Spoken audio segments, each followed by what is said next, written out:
गई है। Net web के बारे में ज़रूर जान लेते हैं। सर बाइंग प्राइस जानना चाह रही हैं और टारगेट्स क्या रहेंगे? देखिए network technology is one of my all time favourite Urvashi ji. मतलब इस पे मैं आपको एक चीज़ थोड़ा-सा हेड्स अप दे देता हूँ कि इसको हम बहुत लोअर लेवल से 1400 लेवल से प्लस पोज़ीशन बना के रखे हुए हैं। हमारा कवरेज इस पे कंटिन्यूड है और अभी भी अच्छा लगता है नेटवर्क टेक्नोलॉजी। आप चाहें तो यहाँ भी पोज़ीशन बना सकते हैं for the targets of very near term targets of 4200 और 4200 के ऊपर ये अपने आप को मेंटेन करता है तो 4460 के लेवल्स भी दिखा सकता है। अगर आप इसको लॉन्ग टर्म के लिए होल्ड कर सकते हैं तो ये आपको बहुत अच्छा मोमेंटम दे सकता है over a period of time. जैसे ही ये 4400 लेवल्स को ब्रीच करेगा आपको कंफर्टेबली 5000 5400 लेवल्स भी दिखाने का दमखम रखता है।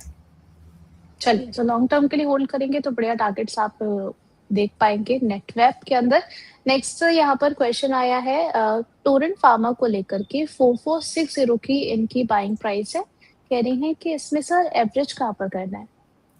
देखिए 4460 पे आपने लिया है और स्टॉक बड़ा है। मतलब आपकी बाइंग प्राइस से आप देखें अभी और 10% भी करेक्ट नहीं किया है। अगर आप एवरेज ही करना चाह रहे हैं तो मैं आपको कहता हूँ कभी भी अगर मार्केट करेक्शंस में आपको वापस ये 3980 3960 लेवल्स के आसपास आता हुआ दिखे तो वहाँ पे स्टैगर्ड मैनर में आप चाहें तो एवरेज करें। अदरवाइज इतना बड़ा काउंटर है 10% 15% के अपसाइड डाउनसाइड पे एवरेज मैं बहुत ज़्यादा कंफर्टेबल नहीं होऊँगा एडवाइस करने के लिए। हुँ। और जिस तरीके से मोमेंटम अपना अभी बना के रखा हुआ है, एक अच्छा ब्रेकआउट कैंडिडेट है। फर्दर अप मूव भी और एग्जिट अपॉर्च्युनिटीज़ गोइंग फॉरवर्ड आपको देखने को मिल सकती है। चलिए ठीक है सर, यहाँ पर नेक्स्ट क्वेश्चन जो है वो आयशा मोटर्स को लेकर के है। 7400 पर इन्होंने बाय किया हुआ है। देखिए 7400 पे आपने बाय किया हुआ है that is again not a problem. बहुत ही पोटेंट कंपनी है और आपने देखा होगा उर्वशी जी पिछले पूरे वीक में ऑटोमोटिव सेक्टर में हुँ। एक रिवाइवल देखने को मिला है। I think it will be continued. मुझे कोई प्रॉब्लम नहीं लग रही है। आपने 7400 पे ले रखा है। अगर बहुत नियर टर्म के टारगेट आप देखना चाह रहे हैं तो 7755 गोइंग फॉरवर्ड अगर आप इसको मीडियम टर्म के लिए होल्ड करते हैं, जिस तरीके से इनका प्रोडक्ट लाइनअप है, जिस तरीके से इनके सेल फिगर्स हैं, मैं समझता हूँ 8000 प्लस लेवल्स भी आपको देखने को मिल सकते हैं। चलिए, यहाँ पर सीमा जी का एक और सवाल है सर मुथूट फाइनेंस को लेकर के कह रही है कि यहाँ पर सर बाय करना चाहिए या फिर नहीं करना चाहिए? देखिए सीमा जी को मैं एक चीज़ बोलूँगा, दो दो तरीके हैं इसको देखने के। एक है टेक्निकल ग्राउंड्स पे, तो मैं आपको बोलता हूँ कर लीजिए बाय। और टेक्निकल ग्राउंड्स पे अगर मैं आपको बाय देता हूँ भी 3600 पे तो आपको एक स्टॉप लॉस भी दे देता हूँ जो कि आता है 3450 का। 3450 हुँ। के स्टॉप लॉस के साथ मेंटेन करिए और पहला टारगेट आपके लिए निकल के आता है 3721, दूसरा टारगेट निकल के आता है 3900 का। अब ये बात हो गई टेक्निकल्स की। अभी तक मैं जितनी बातें कर रहा था, मैं टेक्निकल्स की बातें कर रहा था। बट एक चीज़ मत भूलिएगा कि जो हमने आपको स्टार्टिंग से बोली थी कि एनर्जी क्राइसिस है, फाइनेंशियल मार्केट्स के लिए क्राइसिस आपको जी। देखने को मिलेगी, एनबीएफसी की क्राइसिस देखने को मिलेगी। अभी nobody is talking about it, but the devil is there in the bag which will eventually come out. और मैं समझता हूँ स्टॉप लॉस आपको सुझा दिया है, जैसे ही वो स्टॉप लॉस ब्रीच करेगा, आपको बहुत कंफर्टेबली पहले तो 3000 और 3000 के बाद बहुत ज़्यादा बेरिश नहीं भी हूँ तो 2500 के भी लेवल्स देखने को मिल सकते हैं। तो ऐसे स्टॉक्स से थोड़ा रिफ्रेन करें जो डायरेक्टली हिट होने वाले हैं जब अभी हमारी इकोनॉमी हिट होगी तब उसमें।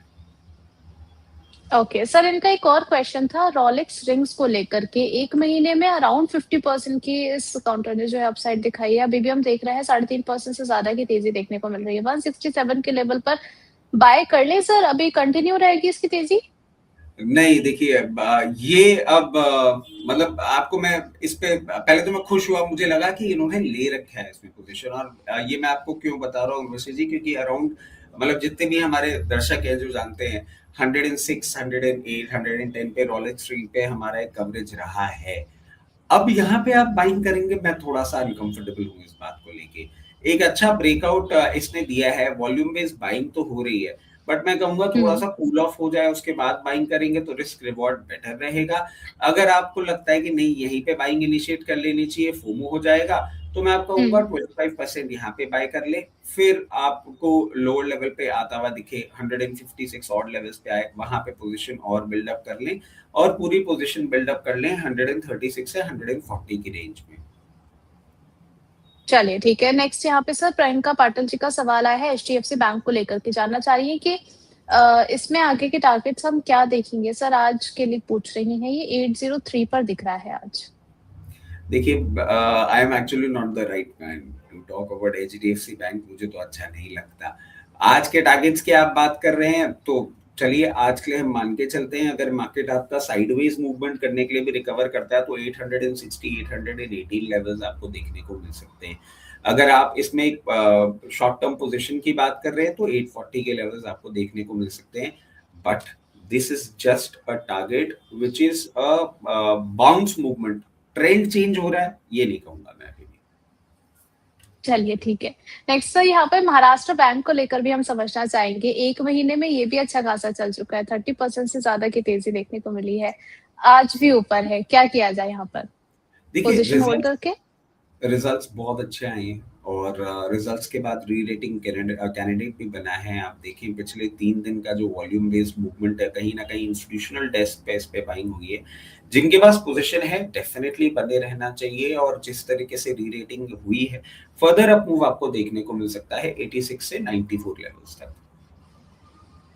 अच्छा ठीक है। यहाँ पे सर नैन्सी जी कह रही है गुड मॉर्निंग रचित सर, अडानी पोर्ट्स के रिजल्ट लगता है अच्छे आएंगे, कितने पर बाय करूं?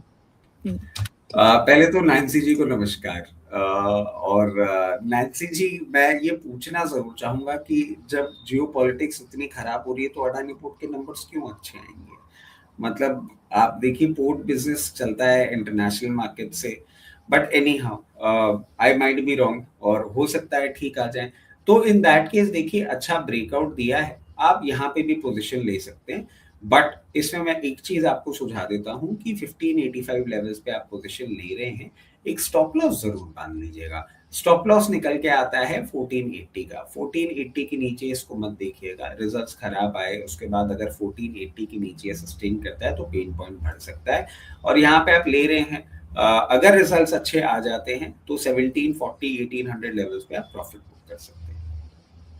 ओके सर, इनका एक और सवाल है कैनरा रोबिको को लेकर के, 288 के लेवल पर ट्रेड करता हुआ नजर आ रहा है, 2.19% की अपसाइड देखने को मिल रही है, 308 पर इन्होंने बाय किया हुआ है।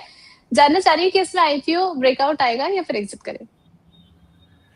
देखिए, very frankly I don't even remember कि इसकी आईपीओ प्राइस क्या था, तो I will not be the right man to comment कि आईपीओ ब्रेकआउट आएगा कि नहीं। और ये ब्रेकआउट वाले चीजें मेरे लिए थोड़ी सी वैसी हो जाती है। बट हाँ देखिए, ये मोमेंटम अच्छा कर रहा है, 200 डे मूविंग एवरेजेस को इसने क्रॉस किया है। कंपनी अगर हम देखें तो प्रॉफिट ग्रोथ अच्छी दे रही है। इस स्पेस को हम देखें, पूरा का पूरा एएमसी स्पेस ये ठीक परफॉर्म कर रहा है।